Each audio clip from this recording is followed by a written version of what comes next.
Congress party అధికారంలోకి వచ్చి ఒక సంవత్సరం పూర్తయిన సందర్భంగా తెలంగాణ రాష్ట్రంలో ప్రజాపాలన విజయోత్సవాలు ఘనంగా జరుగుతున్నాయి. ఇందులో భాగంగా తెలంగాణ రాష్ట్ర మహిళా కాంగ్రెస్ అధ్యక్షురాలు మొగిలి సునీతారావు ఆధ్వర్యంలో గాంధీ భవన్లో ముఖ్యమంత్రి యనుమల రేవంత్ రెడ్డి, ఉప ముఖ్యమంత్రి బట్టి విక్రమార్క చిత్రపటాలకి పాలాభిషేకం చేశారు.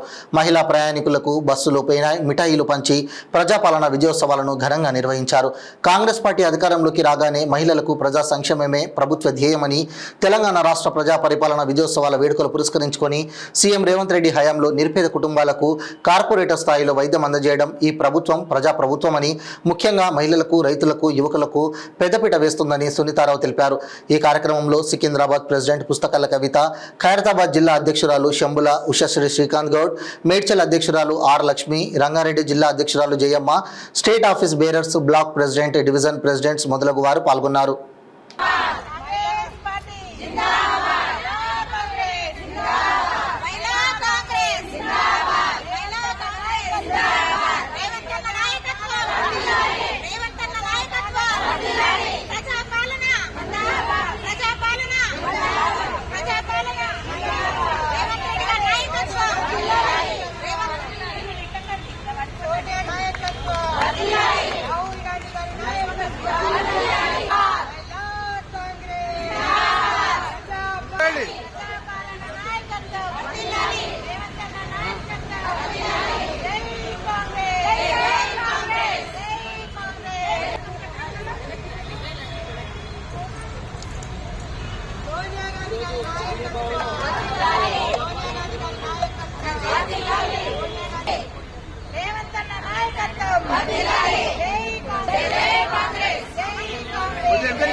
బందిపోటు రాష్ట్ర సమితి నేను ఎందుకన్నాను బీఆర్ఎస్ వాళ్ళని ఆ రోజు మా మీద పెట్టిండు, ఈ రోజు సైమల్టేనియస్ మీ మీద పెడుతున్నారు. ఎందుకు పెడుతున్నారు?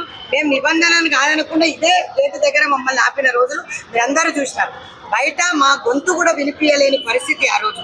కానీ ఈ రోజు పునీతులు కాదు కాబట్టి మీరందరూ కూడా ఆలోచించాల్సింది ఏంటంటే, కుట్రపూరితమైన రాజకీయం ఎవరు చేసినా నిబంధనల అగేన్స్ట్ గా ఎవరు కూడా వాళ్ళ పనులు అడ్డుకుంటే ఖచ్చితంగా పోలీస్ ఆఫీసర్ కేసు పెట్టారు. ఏం సాధించారు అనేసి సంవత్సరం సంబరాలు చేస్తున్నారు.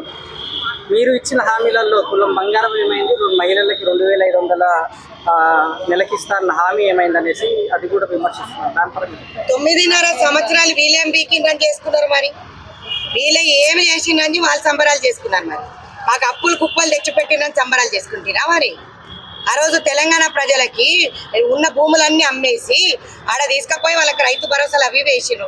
ఆ నెత్తిల అప్పుల కుప్పలన్నీ ఇప్పుడు మా నెత్తి మీద తెచ్చిపెట్టిను.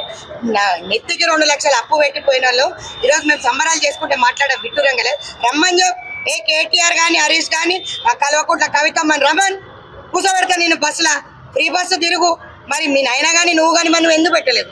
ముఖ్యమంత్రి గారు కల్వకుంట్ల చంద్రశేఖరరావు గారు మహిళల పైన చిత్తశుద్ధి ఉంటే ఆ రోజు ఫ్రీ బస్సే కానీ, ఆ రోజు రేషన్ కార్డులే కానీ ఎందుకు ఇవ్వలేదని అడుగుతున్నా. ఇప్పుడు ఇంతమందికి మేము ఈరోజు రైతు రుణమాఫీ చేసినామంటే మరి మీరేం చేసినారు? వాళ్ళకి ఏమి ఇచ్చినారు, ఏం మాఫీ చేసినారు చూపించండి. లెక్కలు మాట్లాడండి. అసెంబ్లీకి వచ్చి మాట్లాడకుండా ఇంట్లో కూర్చొని ఫామ్ హౌస్లో గడికి చిత్తం గాడిది రోగం అని ఒక్కొక్క మాట మాట్లాడి ఈరోజు బయటికి వెళ్ళేసి మాట్లాడడం అది పద్ధతి కాదు అని చెప్తా. వీళ్ళ దాంట్లో సర్వనాశనం చేసిపోయిందంటే బీఆర్ఎస్ పార్టీ. ఈరోజు తెలంగాణ ప్రజలు గమనించాలి. మన నెత్తిల మీద అప్పులు, మన పిల్లలు చదువుకోకుండా ఫీ రియంబర్స్మెంట్ లేకుండా చేసింది. సీఎం రిలీఫ్ ఫండ్ కూడా దొబ్బేసి తిన్నది ఘనత కూడా వీళ్ళది. ఈరోజు కార్పొరేటర్ హాస్పిటల్లో మంచి వైద్యం ఇప్పించడానికి మేము రాజీవ్ హెల్త్ ఇన్సూరెన్స్ తీసుకొచ్చాం.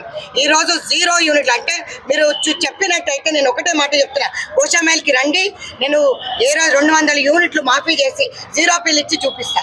వస్తే కదా తెలిసేది, నువ్వు బస్సు ఎక్కితే కదా తెలుస్తుంది. బ్రేక్ డాన్సులు అన్నోడవు నువ్వు మాట్లాడతావు మహిళల గురించి. మళ్ళీ ఒకసారి మాట్లాడితే ఆ రోజు కూడా ఖబర్దార్ అని చెప్పినా ఈ రోజు కూడా ఖబర్దార్ అని చెప్తున్నా ఒక మహిళా కాంగ్రెస్ అధ్యక్షులుగా.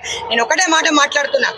ఆ రోజు మీరు బ్రేక్ డాన్సులు అన్న వాళ్ళు ఏ పథకం ఆడోళ్ళకి ఇవ్వకుండా ఏం మాట్లాడతారు? ఈ రోజు సెల్ఫ్ హెల్ప్ గ్రూప్స్ కి లబ్ధి పొందుతే విధంగా రేవంత్ రెడ్డి గారు చేస్తున్నారు. ఎందుకు మీకు కడుపు మంట? ప్రజా సమస్యలు మాట్లాడండి అయ్యా. మీకు చిత్తశుద్ధి ఉంటే అసెంబ్లీకి రండి, వాళ్ళ సమస్యల పైన పోరాటం చేయండి. మేము చేయలే పోరాటం. అదే విధంగా ఈ రోజు మా కౌన్సిల్ ఆఫ్ మినిస్టర్స్ చేస్తున్న ప్రతి ఒక్క దాంట్లో మీ కుంభకోణాలు బయటపడుతున్నాయి. రాబోయే కాలంలో తొందరగానే ఉంది ముహూర్తం. సో బ్రహ్మముహూర్తం అంటారు కదా, అట్లాంటి మంచి ముహూర్తం పెట్టి పంపిస్తారంట. టాటా గుడ్ బై చెప్తాం.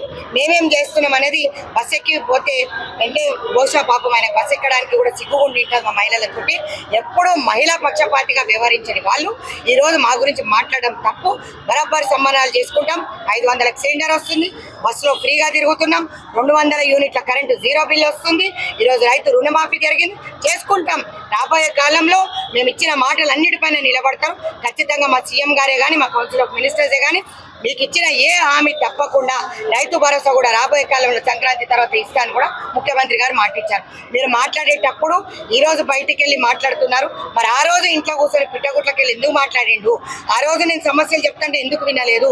నేను ఈ మహాసభలో పాల్గొనడం జరిగింది. అలాగే అందరికీ హర్షం వ్యక్తం చేస్తూ ఇక్కడ సీఎం రేవంత్ రెడ్డి గారు ఏవైతే సంక్షేమ పథకాలు అందరికీ అందిస్తున్నారో వాటిని గుర్తు చేస్తూ మరొకసారి అందరికీ కృతజ్ఞతలు తెలియజేస్తూ ఈ సందర్భంగా పాలాభిషేకం చేశాము. అలాగే మేము ఈ 1 సంవత్సర కాలంలో గత ప్రభుత్వం 9.5 సంవత్సరాలుగా చేయలేని పనిని మేము 1 సంవత్సర కాలంలో చేసినందుకు ఎంతో గర్విస్తున్నాం. మా సీఎం రేవంత్ రెడ్డి గారు కృషి చేసినందుకు వారికి ధన్యవాదాలు తెలియజేస్తున్నాము. అలాగే ఈరోజు మహిళలను చూసుకుంటే మహిళలకు ఉచిత బస్సు ప్రయాణమే కానీ, మరియు 500కు సిలిండర్ కానీ, మరియు ఉచిత కరెంటు బిల్లు కానీ, అలాగే ఆరోగ్యశ్రీ బీమా కింద 10 లక్షల బీమా ఉచిత పథకం కానీ, ఇలా ఎన్నో సంక్షేమ పథకాలను కూడా మా రేవంత్ రెడ్డి గారు అమలుపరిచారు. అలాగే రైతు రుణమాఫీ కూడా చేశారు. అలాగే ఈ రోజు నుంచి కూడా ఇంద్రమ్మ ఇండ్లు ప్రతి ఒక్క పేదవాడికి, అర్హుడైన పేదవాడికి ఇండ్లను ఇచ్చే దిశగా ఒక నియోజకవర్గానికి 3500 ఇండ్లను ఇచ్చే దిశగా ఈ రోజే ఆ సంక్షేమ పథకాన్ని ఈ రోజు నుంచే స్టార్ట్ చేశారు. కాబట్టి ప్రతి ఒక్కరు కూడా నిరాశపడకుండా కొంచెం సమయం పాటించి కొంచెం సమయం పడుతుంది కాబట్టి అందరు కూడా ఓపికగా ఉండి వారి వారి నియోజకవర్గాలలో వారికి కేటాయించిన ఉచిత ఈ ఇంద్రమ్మ ఇండ్లను అందరూ కూడా తీసుకోవాల్సిందిగా ఈ సందర్భంగా కోరుతున్నాం.